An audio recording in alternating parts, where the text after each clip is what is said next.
Hello, we are José Miguel Arrieta, Nicolás Barrera, and Juan Sebastián Ramirez. For the final project of machine learning, we are going to use a deep learning method for detection of diabetic retinopathy and in retinal fundus image. This work basically consists in that diabetic retinopathy is one of the most severe complications of diabetes, leading cause of blindness in the working age population for the development world. This final project reports represent the application and result of different popular deep learning architectures that were fine-tuned to detect diabetic retinopathy or DR in age fundus image. Peer work from literature is taken as reference and public datasets are used for training, test, and benchmarking of the models. Finally, results are discussed and conclusions with future work are proposed. Like I in introduction, diabetic retinopathy is one of the most severe complications of diabetes, leading cause of blindness in the working age population of the development world, estimated to affect over 93 million of people. DR reduces the blood supply to the retina, including lesions that appear on the surface.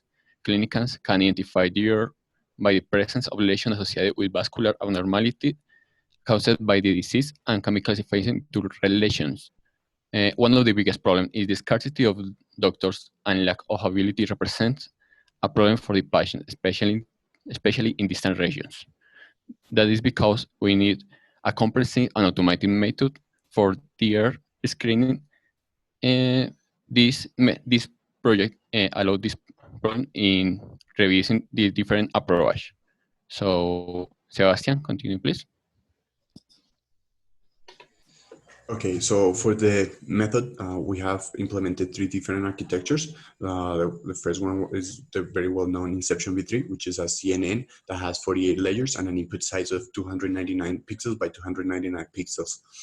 The second is ResNet, which is another well-known architecture because it introduces the residual learning, and the input size is a little bit smaller, which is 224 pixels by 224 pixels. And lastly, we have NASNet Mobile, which is a CNN as well with 44 layers. Now, for the data sets, we have, is really well known and common on the practice that we have to use two different data sets, one for training and the other one for testing. So for the training side, we have Kaggle datasets, which has really big and really high definition images for DR. And because of this, we have used Boed's partition. Boed's uses pre-processing and a resizing of the image to improve the training time, which is a centering of the images and the resize to compress the images to 299 to 299 pixels. And finally, we have the Mesidor 2 dataset, which is the one that we have used to test the three architectures as soon as they finish the training stage.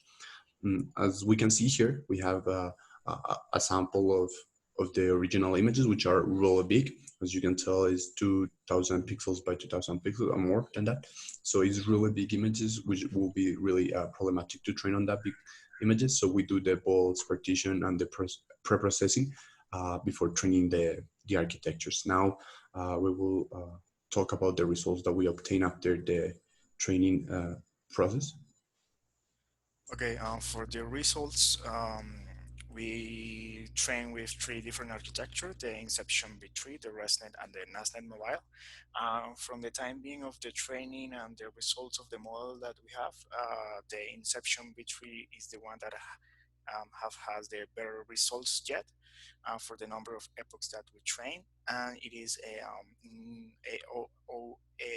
dot 88 in the Mesidor 2 for the ROC curve. And some of the conclusion that we can present is that using this kind of deep models pre-trained and fine-tuned with a data set from another domains results in a good approach and presents good results that could be further improved. These results are very sensitive to the labels and the partition of the data sets that we are using. So having a very good ground truth labels in the training and testing is very, very important. The training of these models took several hours, even more than 1 day. So future work for this include creating TF records for the image and using maybe, for example, TPUs in order to improve the time it takes to train on several batches of the data and increase the number of experiments that we can perform.